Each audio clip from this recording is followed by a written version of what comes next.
آج سے 3500 سال پہلے کا زمانہ ہے جب فرعون مصر نے موسیٰ علیہ السلام اور ان کی قوم بنی اسرائیل کا پیچھا کیا کہ انہیں ختم کر دے، اور اچانک ایک ایسا مقام آیا جہاں پر آگے صرف سمندر تھا اور پیچھے فرعون مصر کا لشکر، بھاگنے کا کوئی راستہ نہیں تھا۔ تب اللہ تعالیٰ نے موسیٰ علیہ السلام کو حکم دیا کہ اپنا عصا مبارک سمندر پر مارو، لہٰذا انہوں نے بالکل ایسا ہی کیا اور سمندر دیکھتے ہی دیکھتے 2 حصوں کے اندر پھٹ کر تقسیم ہو گیا، اور یہاں پر اتنا لمبا راستہ بنا کہ پوری بنی اسرائیل قوم اپنے مال و اسباب سمیت یہاں سے گزر گئی۔ مگر جب فرعون مصر نے، جو کہ خود کو خدا کہتا تھا، اور اس کے لشکر نے گزرنے کی کوشش کی تو سمندر واپس آ کر مل گیا جیسے پہلے موجود تھا، اور سارا کا سارا لشکر فرعون سمیت غرق ہو گیا۔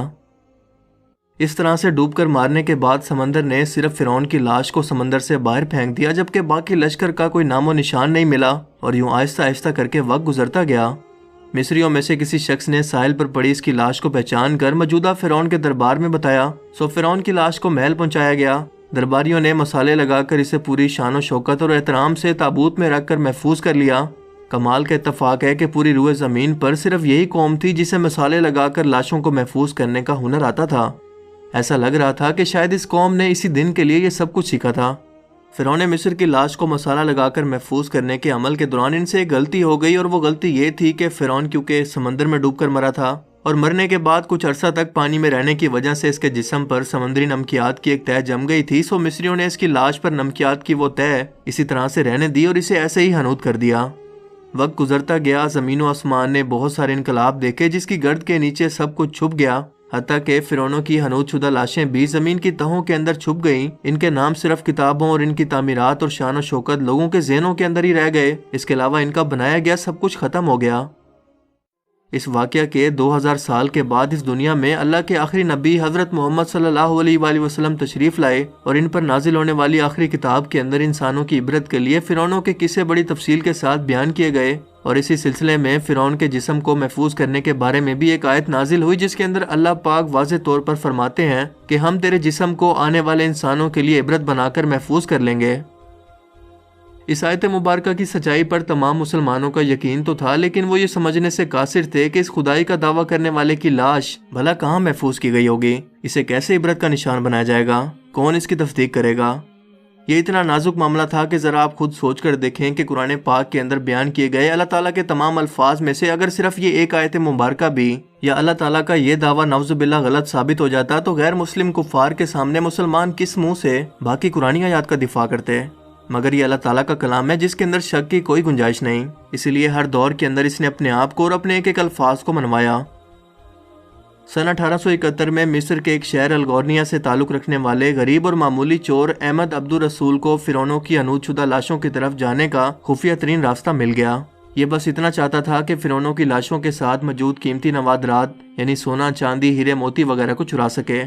یہ دریائے نیل کے کنارے تبیسا کے مقام پر بیٹھا منصوبہ بندی کر رہا تھا جب اسے ایک خفیہ راستے کا پتہ چلا اور اس نے یہ جگہ کھودنا شروع کی۔ اسی دوران اسے مشکوک سمجھ کر کچھ لوگوں نے پکڑ لیا اور پولیس کے حوالے کر دیا۔ بعد میں وہ جس جگہ کو کھود رہا تھا وہاں سے ملنے والے راستے کی جب مسلسل کھدائی کی گئی تو 1891 کے اندر دوسری ممیوں کے ساتھ ساتھ اس غرق ہونے والے فرعون کی لاش بھی مل گئی۔ اس کے کفن پر سینے کے مقام پر اس کا نام لکھا ہوا تھا۔ ان ممیوں کو ماہرین اپنے ساتھ قاہرہ لے گئے، جہاں پر جب اس کا تفصیل سے جائزہ لیا گیا تو فرعون والی ممی پر جمی ہوئی نمکیات کی تہہ سے اس بات کی تصدیق ہو گئی کہ یہ وہی فرعون ہے جسے پانی میں غرق کر کے اللہ تعالیٰ نے نشان عبرت بنانے کا وعدہ کیا تھا۔ پوری دنیا میں کھلبلی مچ گئی۔ اس کی تصدیق کے لیے دنیا بھر کے ماہرین آثار قدیمہ اور سائنسدان مصر کی طرف امٹ پڑے۔ مختلف سائنسی ٹیسٹ کرنے کے بعد دنیا بھر کے سائنسدانوں نے تصدیق کر دی کہ دوسری سب لاشوں کی نسبت صرف اس ایک فرعون کی لاش پر ہی سمندری نمکیات کی تہہ جمی ہوئی تھی جس نے اسے محفوظ رکھا اور گلنے سڑنے سے بچائے رکھا۔ اس تصدیق کے بعد اسے فائنلی فرعون کی لاش قرار دے کر میوزیم کے اندر محفوظ کر دیا گیا۔ سن 1982 کے اندر یہ ممی خراب ہونے لگی تو اس وقت کی مصری حکومت نے فرانس کی حکومت کو درخواست کی کہ اسے خراب ہونے سے بچایا جائے اور جدید سائنسی انسٹرومنٹس کی مدد سے اس کی موت کی وجہ کو بھی معلوم کیا جائے۔ چنانچہ مصری اور فرانسیسی حکومت نے مل کر اس ممی کو فرانس لے جانے کا انتظام کیا۔ جب فرعون کی لاش کو فرانس پہنچایا گیا تو ایئرپورٹ پر اس دور کے فرانسیسی صدر بذات خود حکومت کے تمام اعلیٰ عہدیداروں، تمام وزراء اور فوج کے افسران کے ساتھ اس کے استقبال کے لیے موجود تھے۔ یہاں فرعون کی لاش کا استقبال کسی عظیم زندہ بادشاہ کی طرح کیا گیا۔ فوجی دستوں نے اسے سلامی دی اور اس کی ممی کو ماہر ڈاکٹروں کی ٹیم کے حوالے کر دیا گیا۔ اس ٹیم کے سربراہ تھے ڈاکٹر مورس بوکائے جو مذہبی طور پر کرسچن تھے۔ جب مائکروسکوپک ٹیسٹوں کے ذریعے ممی کے تمام اعضاء کا باریک بینی سے جائزہ لیا گیا تو معلوم ہوا کہ اس کی لاش اور جسم کے اندر سمندری ذرات ابھی تک موجود ہیں۔ یعنی یہ کنفرم ہے کہ اس کی موت سمندر میں ڈوبنے کی وجہ سے ہی ہوئی تھی، کیونکہ سمندری پانی کے اندر ہی اس قدر نمکیات پائے جاتے ہیں۔ مگر ایک بادشاہ کی موت پانی میں ڈوبنے کی وجہ سے ہو، یہ سوچنا اپنے آپ میں ایک بہت ہی حیرت انگیز سوال ہے، کیونکہ ایسے عظیم بادشاہ اپنے ساتھ نرم بستروں پر خوبصورت لباسوں میں سونے چاندی ہیرے موتیوں سے جڑے اعزاز کے ساتھ اس زمانے میں دفن کیے جاتے ہیں، اور یوں مرنے کے بعد دفنانے تک اس کی شان و شوکت بالکل اسی طرح سے قائم رہتی جیسے ایک زندہ بادشاہ کی۔ ڈاکٹر موریس کے لیے بھی ایک حیرت کی بات تھی، اور اسی تجسس میں اس نے اس ممی کے بارے میں مزید جاننے کی کوشش کی تو اسے معلوم ہوا کہ اس بادشاہ کی موت کے حالات مسلمانوں کے نبی حضرت محمد صلی اللہ علیہ وآلہ وسلم پر نازل ہوئی کتاب قرآن پاک کے اندر آج سے 1400 سال پہلے تفصیل سے درج ہیں۔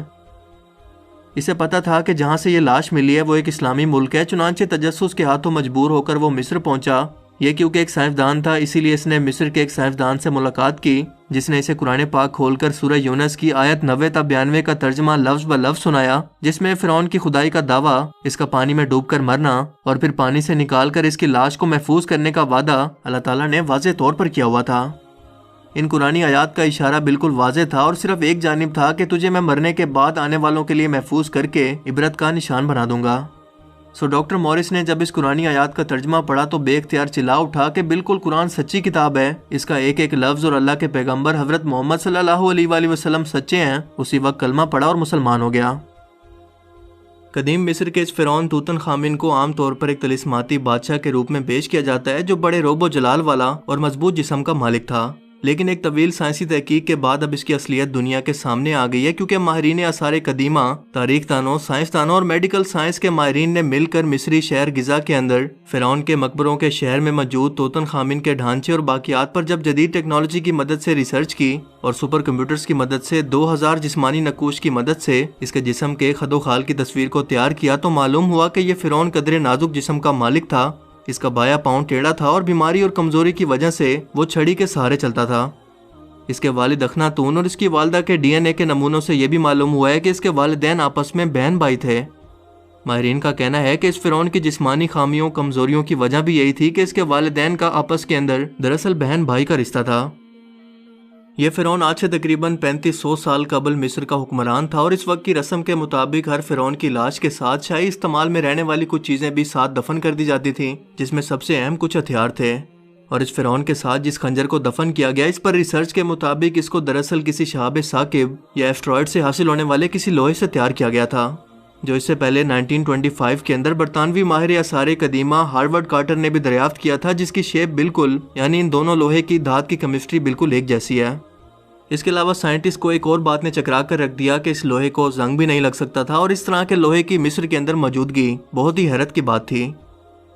Meteoritics and planetary science magazine میں پبلش ہونے والی ایک رپورٹ کے مطابق مصر اور اٹلی کے ریسرچرز نے اس خنجر کے لوہے کی بناوٹ کی تصدیق کرنے کے لیے بیرونی ایکس رے کی تکنیک کو استعمال کیا، اور اس کی تحقیق کی مرکزی کردار ڈینیلا کوملے کا کہنا ہے کہ اس دھات کا موازنہ اس ایسٹرائڈ سے کیا جا سکتا ہے، جو کہ مصری بحر احمر والے ساحل پر 2000 کلومیٹر کے دائرے میں کبھی گرا تھا۔ اگر آپ پبلش ہونے والی اس ریسرچ کا گہرائی سے مطالعہ کریں تو آپ یہ جان پائیں گے کہ قدیم مصری 1300 قبل مسیح سے یہ جانتے تھے کہ لوہے کے یہ ٹکڑے آسمان سے گرے ہیں، جبکہ یہ بات مغرب کو 2000 سال بعد یعنی آج سے تقریباً 1300 سال پہلے کافی سائنٹیفک ریسرچ سے معلوم ہوئی۔ جبکہ مسلمانوں کو آج سے 1400 سال پہلے اللہ کے رسول صلی اللہ علیہ وآلہ وسلم نے قرآن پاک کے اندر واضح طور پر یہ بیان کر دیا تھا کہ لوہے جیسی دھات زمین پر پیدا نہیں ہوتی بلکہ آسمان سے یا خلا میں کہیں سے آتی ہے، اور یہ قرآن کے ایک اور سائنٹیفک معجزے کی طرف اشارہ کرتی ہے۔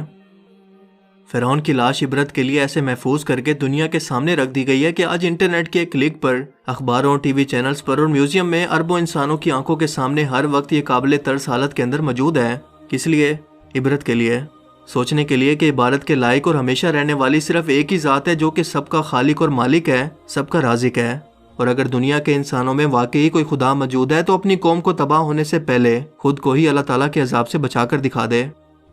اللہ تعالیٰ ہمیں سمجھنے کی اور عمل کرنے کی توفیق عطا فرمائے، آمین۔